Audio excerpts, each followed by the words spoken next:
दोस्तों, we are going to start a new subject of law, Civil Procedure Code 1908। Short form ਦੇ ਵਿੱਚ ਆਪਾਂ ਇਸ ਨੂੰ CPC ਵੀ ਆਖ ਦਿੰਦੇ ਆ। ਜੋ ਸਟੂਡੈਂਟਸ ਲਾਅ ਐਸਪੀਰੈਂਟਸ ਨੇ, ਜੁਡੀਸ਼ੀਅਲ ਐਸਪੀਰੈਂਟਸ ਨੇ ਔਰ ਕਲੈਟ ਦੀ ਪ੍ਰੈਪਰੇਸ਼ਨ ਕਰ ਰਹੇ ਨੇ, ਉਹਨਾਂ ਦੇ ਲਈ ਇਹ ਸਬਜੈਕਟ ਬਹੁਤ ਹੀ ਇੰਪੋਰਟੈਂਟ ਰੋਲ ਪਲੇ ਕਰਦਾ ਹੈ, ਕਿਉਂਕਿ ਉਹਨਾਂ ਦੇ ਐਗਜ਼ਾਮਸ ਦੇ ਵਿੱਚ 15 to 16 ਕੁਐਸਚਨਸ CPC ਸਬਜੈਕਟ ਦੇ ਨਾਲ ਡੀਲ ਕਰਦੇ ਹੋਏ ਮਿਲਦੇ ਨੇ ਔਰ ਇਸ ਸਬਜੈਕਟ ਤੋਂ ਪੁੱਛੇ ਜਾਂਦੇ ਨੇ। ਤਾਂ 1908 ਦੇ ਵਿੱਚ CPC ਨੂੰ ਬ੍ਰਿਟਿਸ਼ ਗਵਰਨਮੈਂਟ ਦੇ ਦੁਆਰਾ ਕੰਸੋਲੀਡੇਟ ਔਰ ਅਮੈਂਡ ਕਰਕੇ ਸਾਡੀ ਸੋਸਾਇਟੀ ਦੇ ਸਾਹਮਣੇ ਲਿਆਂਦਾ ਗਿਆ। ਕੰਸੋਲੀਡੇਟ ਐਂਡ ਅਮੈਂਡ ਵਰਡ ਮੈਂ ਇਸ ਕਰਕੇ ਯੂਜ਼ ਕਰ ਰਿਹਾ ਕਿਉਂਕਿ ਤੁਹਾਨੂੰ ਮੈਂ ਥੋੜਾ ਜਿਹਾ ਹਿਸਟੋਰੀਕਲ ਬੈਕਗ੍ਰਾਉਂਡ ਦੇ ਵਿੱਚ ਲੈ ਕੇ ਜਾਣਾ ਚਾਹਾਂਗਾ ਕਿ ਇਸ ਲਾਅ ਤੋਂ ਪਹਿਲਾਂ ਕੋਈ ਵੀ ਪਰਫੈਕਟ ਸਿਵਲ ਲਾਅ ਨਹੀਂ ਸੀ ਇੰਡੀਅਨ ਸੋਸਾਇਟੀ ਦੇ ਲਈ। ਤਾਂ ਬਹੁਤ ਸਾਰੇ ਡਿਫੈਕਟਸ ਨੂੰ ਦੇਖਣਾ ਪਿਆ, ਬਹੁਤ ਸਾਰੇ ਡਿਫੈਕਟ ਸੀਗੇ ਉਸ ਲਾਅ ਦੇ ਵਿੱਚ, ਪੁਰਾਣੇ ਲਾਅਸ ਦੇ ਵਿੱਚ। ਤਾਂ ਡਿਫੈਕਟਸ ਨੂੰ ਦੂਰ ਕਰਕੇ ਔਰ ਛੋਟੇ-ਛੋਟੇ ਲਾਅਸ ਜਿਹੜੇ ਡਿਫਰੈਂਟ ਸਬਜੈਕਟਸ ਦੇ ਵਿੱਚ ਡਿਵਾਈਡ ਸੀਗੇ, ਉਹਨਾਂ ਨੂੰ ਇਕੱਠਾ ਕਰਕੇ ਇੱਕ ਐਕਟ ਬਣਾ ਦਿੱਤਾ ਗਿਆ, ਸਿਵਲ ਪ੍ਰੋਸੀਜਰ ਕੋਡ 1908। ਇਸ ਦੇ ਵਿੱਚ ਵੀ ਅਮੈਂਡਮੈਂਟਸ ਹੋਈਆਂ ਉਹਨਾਂ ਦੇ, ਜੇਕਰ ਆਪਾਂ ਫਰਦਰ ਕਰਾਂਗੇ।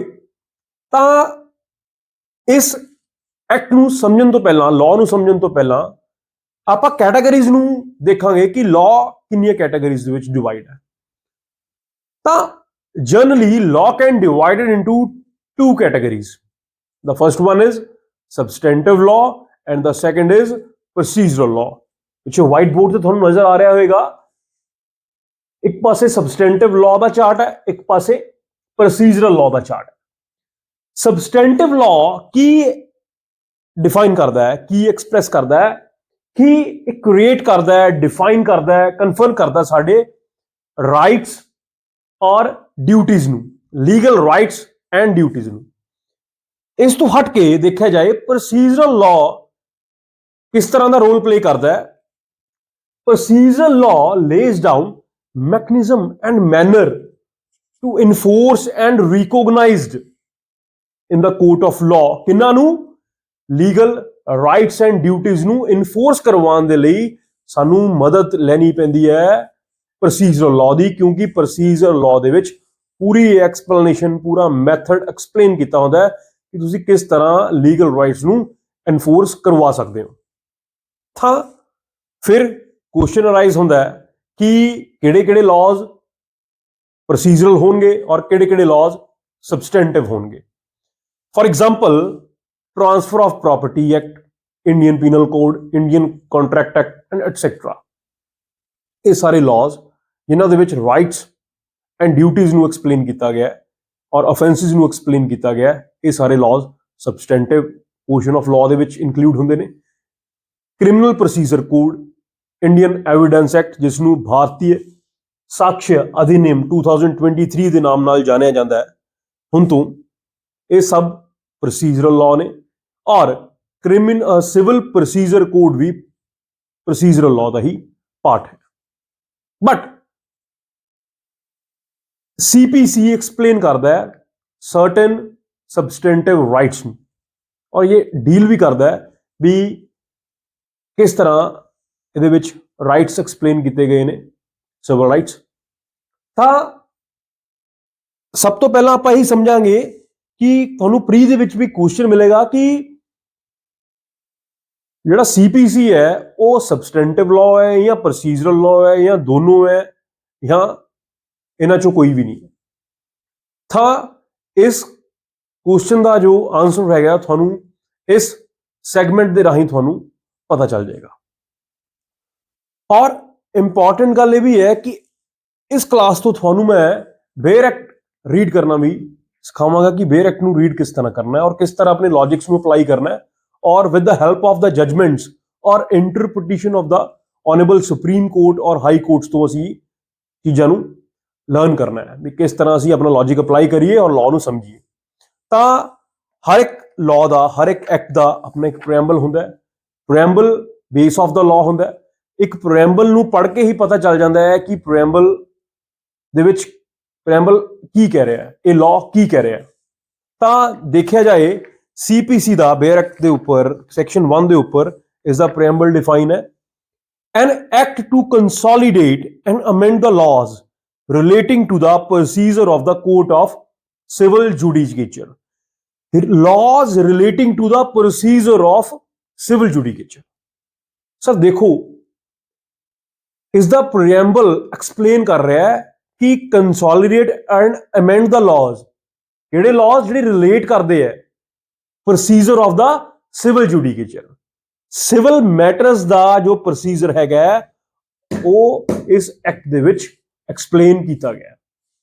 ਤਾਂ ਇਸ ਪ੍ਰੈਂਬਲ ਨੂੰ ਸਮਝਣ ਦੇ ਲਈ ਇੱਕ ਕੇਸ ਲਾਅ ਆਪਾਂ ਦੇਖਦੇ ਹਾਂ, Salem advocate bar association versus union of India. ਇਸ ਕੇਸ ਲਾਅ ਤੋਂ ਆਨਰੇਬਲ ਸੁਪਰੀਮ ਕੋਰਟ ਇਹ ਹੈਲਡ ਕਰਦੀ ਹੈ ਕਿ ਜਿਹੜਾ ਪ੍ਰੋਸੀਜਰ ਹੈਗਾ ਉਹ ਡਿਜ਼ਾਈਨ ਕੀਤਾ ਗਿਆ ਟੂ ਫੈਸਿਲਿਟੇਟ ਦ ਜਸਟਿਸ, ਕਿ ਲੋਕਾਂ ਕੋਲ ਨਿਆਂ ਪਹੁੰਚ ਸਕੇ ਕਿਸੇ ਨਾ ਕਿਸੇ ਮੀਡੀਅਮ ਦੇ ਰਾਹੀਂ, ਕਿਸੇ ਨਾ ਕਿਸੇ ਪ੍ਰੋਸੀਜਰ ਨੂੰ ਅਡਾਪਟ ਕਰਕੇ। ਐਂਡ ਇੰਪੋਰਟੈਂਟ ਚੀਜ਼ ਉਹ ਕਹਿੰਦੇ ਕਿ ਪ੍ਰੋਸੀਜਰ ਲਾਅ ਦੇ ਵਿੱਚ ਪੀਨਲ ਐਨੈਕਟਮੈਂਟ ਔਰ ਪਨਿਸ਼ਮੈਂਟਸ ਨਹੀਂ ਐਕਸਪਲੇਨ ਕੀਤੀਆਂ ਜਾਣਗੀਆਂ। ਜ਼ਰੂਰੀ ਕੀ ਹੈ ਕਿ ਪੋਸੀਬਲੀ ਔਰ ਰੀਜ਼ਨੇਬਲੀ ਲੋਕਾਂ ਦੇ ਕੋਲ ਕੀ ਮਿਲ ਸਕੇ, ਜਸਟਿਸ ਪਹੁੰਚ ਸਕੇ ਔਰ ਲੋਕਾਂ ਨੂੰ ਜਸਟਿਸ ਮਿਲ ਸਕੇ। ਤਾਂ ਸਾਈਮਲਟੇਨੀਅਸਲੀ ਦੇਖਿਆ ਜਾਏ ਇਸ ਕੇਸ ਲਾਅ ਤੋਂ ਕਿ ਸਿਵਲ ਪ੍ਰੋਸੀਜਰ ਕੋਡ ਇੱਕ ਪ੍ਰੋਸੀਜਰਲ ਲਾਅ ਹੈ। ਤਾਂ ਆਫਟਰ ਦੈਟ 2 ਸਾਲ ਬਾਅਦ 2007 ਦੇ ਵਿੱਚ ਇੱਕ ਹੋਰ ਕੇਸ ਆਉਂਦਾ ਸਾਹਮਣੇ ਆਉਂਦਾ ਹੈ, ਪ੍ਰੇਮ ਲਾਲ ਨਾਟਾ ਵਰਸਸ ਚਾਂਦੀ ਪ੍ਰਸਾਦ ਸਿਕਾਰੀਆ।